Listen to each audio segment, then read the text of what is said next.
Hello friends, welcome to Jyoti cooking. આજે આપણે બનાવવાના છીએ હરિયાળી પાઉંભાજી, જે છે સુરતની ગલીઓની ફેમસ ગલી, મતલબ કે આપણે સ્ટ્રીટ ફૂડ જેને કહેતા હોઈએ છીએ. તો આપણે હરિયાળી પાઉંભાજી બનાવશું, જે એકદમ ઓથેન્ટિક રીતે સ્ટ્રીટ ફૂડ મળતું હોય છે સુરતમાં, એની જ બનાવશું. તો ચલો શરૂ કરશું આજની રેસીપી. તો ચલો શરૂ કરશું આજની રેસીપી. અને રેસીપી સ્ટાર્ટ કરવા માટે પહેલા હું તમને સમજાવી દઈશ કે વટાણા લેવાના છે આપણે 1/4 કપ. પણ આ વટાણા જે છે એ ડ્રાય વટાણા આવે છે, આપણે સૂકા એ લેવાના છે, લીલા ફ્રેશ વટાણા લેવાના નથી. હંમેશા ગલીઓમાં જે પાઉંભાજી સ્ટ્રીટ સ્ટાઇલની બનતી હોય છે ને, એમાં આવી રીતે ડ્રાય વટાણા જ હોય છે. અને એની કેવી રીતે તમે ફ્રોઝન બધા જ કઠોળને કરી શકશો ને, એની મારી આખો વિડીયો એક બનાવેલો છે, જે તમને ડિસ્ક્રિપ્શન બોક્સમાં મળી જશે. એની લિંક હું તમને આપી દઈશ.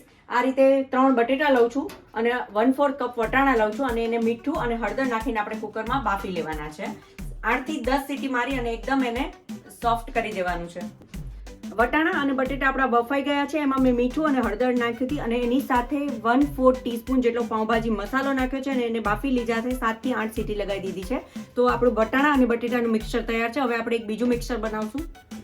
ત્યાર પછી આપણે બીજું એક મટીરિયલ તૈયાર કરવાનું છે. એના માટે મેં ફ્લાવર લીધું છે. ફ્લાવર ખાલી 100 ગ્રામ લીધેલું છે. 2 મોટી ડુંગળી લીધેલી છે. એમાં પણ સાથે મેં એક બટેટું 1 નંગ નાખેલું છે. અને લીલા ટમેટા જે આવે છે, જે હું તમને હમણાં બતાવી દઉં છું, લીલા ટમેટા મેં 2 નંગ નાખ્યા છે. અને એ બધું મીઠું, હળદર અને 1/4 ટીસ્પૂન પાઉંભાજી મસાલો નાખી અને 7 થી 8 સીટી મારીને આ બીજું એક મટીરિયલ તૈયાર કરી લીધું. આ રીતે આપણે 2 મટીરિયલ તૈયાર કરવાના છે. તો મેં આ ટમેટા કાચા લીધા છે, જે લીલા ટમેટા અત્યારે શિયાળાની સિઝનમાં બહુ સરસ મળતા હોય છે. તો હરિયાળી પાઉંભાજી માટે આપણે લાલ ટમેટા બિલકુલ ના લઈએ. આ જ ટમેટા લેવાના છે જે લીલા મળતા હોય છે, એનો જ યુઝ કરશું, જેના લીધે આપણે પાઉંભાજી એકદમ લીલી બનશે. તો વઘાર માટે આપણે લઈશું લીલું લસણ, જે મેં 3 થી 4 ટેબલ સ્પૂન લીધું છે. લીલી ડુંગળી લેવાની છે, 5 ટેબલ સ્પૂનની આસપાસ લીધેલી છે. બહુ જ બધી કોથમરી, જેટલી તમને ગમે એ પ્રમાણે તમે લઈ શકો છો. અત્યારે મેં અડધી વાટકી લીધી છે. એક કેપ્સિકમનો ટુકડો લીધો છે, જેને મેં એકદમ જો બારીક કરેલું છે, તો આ રીતે એકદમ બારીક કરવાનું છે. અને જે લીલા ટમેટા બતાવ્યા, એ એક ટમેટું મેં આ રીતે ખમણી લીધું છે.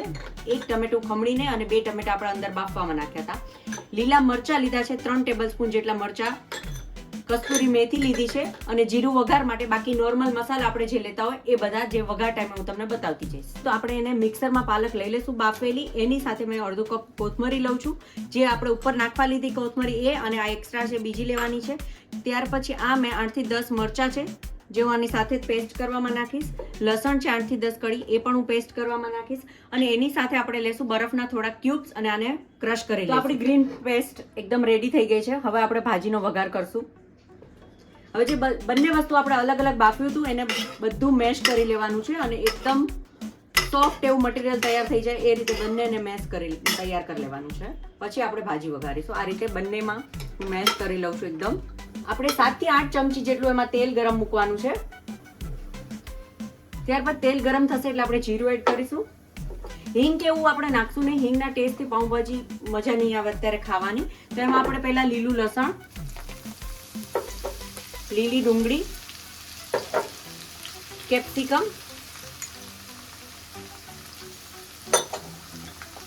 જે ટમેટા લીધા છે એ, જેને મેં એકદમ ખમણી લીધા છે, આને થોડું મિક્સ કરીશું. અને એમાં થોડુંક એવું મીઠું એડ કરીશું. થોડુંક એવું સોલ્ટ મેં એડ કરી દીધું છે, અને એને મિક્સ કરી લઈશું. થોડી વાર આને પકાવવાનું છે. પહેલા થોડી વાર પકાવતા જશું અને એને મેશ કરતા જશું, એટલે આ રીતે જે લીલી ડુંગળી આખી દેખાય છે એ ના દેખાય. આ રીતે મેશ કરતું જવાનું છે. અને જરૂર લાગે તો પાણી એડ કરતું રહેવાનું છે, પણ ગરમ પાણી એડ કરવાનું છે. તો થોડું પહેલાથી પાણી ગરમ એડ કરી લેવું અને એને એડ કરતું જવાનું. થોડું હું ગરમ પાણી એડ કરું છું અને આને મેશ કરતી જાઉં છું. તો આ રીતે બસ ગરમ પાણી એડ કરતું રહેવાનું, અને થોડું થોડું મેશ કરી અને આને પકાવી લેવાનું છે એકદમ સરસ રીતે. આ આપણું થોડું એવું પાકવાની તૈયારી છે. એવું જરૂરી નથી એકદમ થઈ જાય. આજે બધા મસાલા આપણે સાથે લેશું એટલે એકદમ સરસ થઈ જશે. ત્યાર પછી હું લીલા મરચા એડ કરું છું. પાલકની પેસ્ટની સાથે આપણે મરચાં નાખ્યા જ છે. હવે તમે જે નાખો તો તમે ધ્યાનથી નાખજો. કદાચ તમારા ઘરમાં બહુ તીખું ના ખવાતું હોય તો તમે મરચાંનું પ્રમાણ તમારા પ્રમાણે નાખજો. મેં 2 ટેબલ સ્પૂન લીધેલું છે. ત્યાર પછી હું લઉં છું કસ્તુરી મેથી, અને જેને આપણે હાથમાં લેશું અને આ રીતે કરીને નાખશું, જેના લીધે એની સ્મેલ એકદમ સરસ આવશે. કસ્તુરી મેથી તમને ગમે તે પ્રમાણમાં નાખી શકો છો. 1 ટેબલ સ્પૂન જેટલી નાખજો, અને વધારે ગમે તો તમે 1.5 ટેબલ સ્પૂન સુધી નાખી શકો છો. ત્યાર પછી મીઠું હું એડ કરી દઈશ. ભાજી જેટલી છે આપણે એ પ્રમાણમાં. પછી જોશે તો એક્સ્ટ્રા આપણે પછી એડ કરીશું. ત્યાર પછી પિંચ એવી હલ્દી બહુ એડ નહીં કરીએ, બંનેમાં આપણે એડ કરી છે એટલા માટે. અને ત્યાર પછી એડ કરીશું પાઉંભાજી મસાલો, જે હું 2 ટેબલ સ્પૂન ભરીને લઉં છું. અને આ બધી વસ્તુને એકદમ મિક્સ થવા દઈશું સરસ. અને થોડોક એવો મસાલા ચડી જશે ત્યાર પછી આપણે પાલકની પેસ્ટ એડ કરવાની છે. અને આ રીતે પાણી એડ કરતું રહેવાનું છે, ગરમ જ કરવાનું છે. સાથે સાથે એડ કરતું રહેવાનું પાણી, અને સાથે સાથે થોડુંક મેશર યુઝ કરતું રહેવાનું છે. જો હું અત્યારની ભાજી લોખંડની તવીમાં, મારી આની પહેલાના બધા ભાજીના વિડીયોમાં લોખંડની તવીમાં છે, પણ લોખંડની તવીમાં યુઝ કરવાનો અત્યારે જરૂર એટલા માટે નથી કે એનાથી આપણી ભાજીનો કલર ચેન્જ થઈ જાય. આપણે ભાજીનો કલર એકદમ લીલો રાખવાનો છે એટલા માટે. હવે હું એડ કરીશ એક સિક્રેટ મસાલો, જેનાથી તમારી પાઉંભાજી એકદમ ટેસ્ટી અને સ્ટ્રીટ જેવો ટેસ્ટ આવશે, જે છે મીટ મસાલો. મેં આના ઉપર લખીને રાખ્યું છે, બોક્સ મારું જતું રહ્યું છે એટલા માટે. પણ 1/2 ટેબલ સ્પૂન જેટલો મેં મીટ મસાલો નાખ્યો છે. જે વેજ હોય છે, એટલે કોઈ એવું ના માનશો કે આ નોન વેજ છે, વેજ પણ મીટ મસાલો આવતો હોય છે. ત્યાર પછી આપણે આ મસાલો મિક્સ થશે એટલે આપણે પાલકની પેસ્ટ જે રેડી કરી છે એ એડ કરી દઈશું. હવે પેસ્ટ મેં અત્યારે આટલી બધી રેડી કરી છે, તમારે જોઈ એ પ્રમાણમાં લેવાની છે. તો હું અત્યારના એક મોટો વાટકો લઉં છું. ત્યાર પછી મારે જોશે, મને એવું લાગશે તો હું થોડી પાલકની પેસ્ટ એડ કરીશ, અને થોડુંક એવું ગરમ પાણી એડ કરું છું. અને આને આપણે 5 થી 6 મિનિટ માટે પકાવી દઈશું, પહેલા પાલકની પેસ્ટને, પછી આપણે આગળનું કામ કરીશું. એકદમ હવે આપણું તેલ છૂટી ગયું છે. ત્યાર પછી આપણે બંને જે બનાવેલા હતા મેશ કરેલા બટેટા, વટાણા, બીજું એક હતું આપણું ફ્લાવર વાળું મટીરિયલ, એ બંને એમાં એડ કરી દઈશું. અને લઈ લઈશ, અને પાણી નખાઈ જશે આપણે ગરમ એમાં. અને હવે ભાજીને એકદમ મિક્સ કરી લેશું અને પ્રોપર ચડવા દઈશું.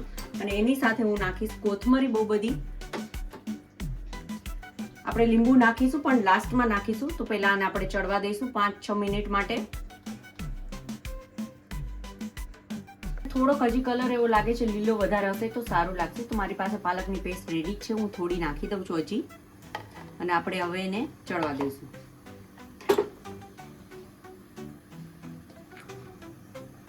જો જરૂર લાગે તો તમે વચ્ચે આ રીતે મેશ કરતા જજો, પણ અત્યારે મારું બધું સરસ મેશ થઈ ગયેલું છે તો હું કરતી નથી. પણ તમે આ રીતે એને મેશ કરી અને હલાવતા રહેજો વચ્ચે વચ્ચે.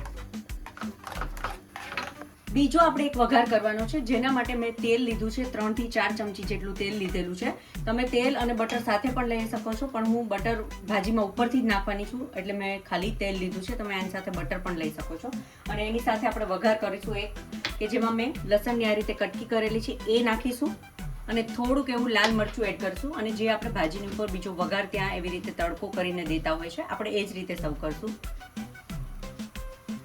તો આ રીતે લસણ એડ કરી દીધું છે મેં. થોડું લસણને થવા દઈશું અને તેલને પણ થોડું ગરમ થવા દઈશું. આપણું તેલ પણ સરસ થઈ ગયું છે અને લસણ એકદમ થઈ ગયું છે. ત્યાર પછી હું ગેસ બંધ જ કરી દઈશ અને હું લાલ મરચું એમાં એડ કરીશ. જો પહેલા ગેસ ચાલુ રાખશો તો મરચું બળી જશે. તો આ રીતે બસ આપણો તડકો તૈયાર થઈ ગયો છે. જ્યારે હવે ભાજી સર્વ કરશું ત્યારે આપણે આ તડકો એડ કરી અને આપણે ભાજી દઈશું. થોડી થાય છે ત્યાં સુધી આપણે બટર પણ શેકી લઈશું. તો એના માટે હું મૂકું છું 1 ટેબલ સ્પૂન બટર. જેટલું તમને બટરી ગમે એ પ્રમાણે તમે બટર મૂકી શકો છો. એમાં એવું થોડુંક એવું હું પાઉંભાજી મસાલો એડ કરીશ. તમે સાદી રીતે પણ પાઉં શેકી શકો છો. થોડીક એવી કોથમરી એડ કરીશ. અને જે ભાજી હજી બને છે પણ એમાંથી થોડી મેં કાઢી લીધી છે. આપણે આ રીતે ભાજી એમાં એડ કરીશું અને એને આ રીતે મિક્સ કરીશું.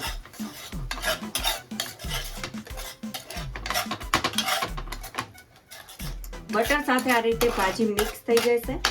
ત્યાર પછી આપણે પાઉં લેવાના છે અને પાઉંને આ રીતે ખોલી અને આ રીતે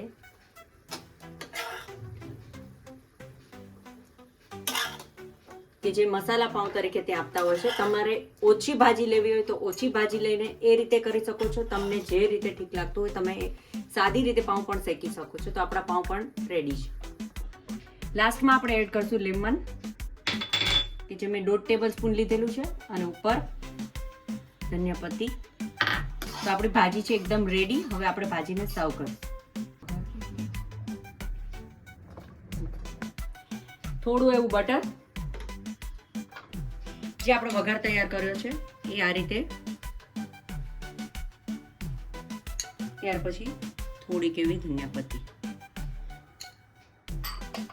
તો રેડી છે સુપર ડિલિશિયસ આપણી હરિયાળી પાઉં ભાજી.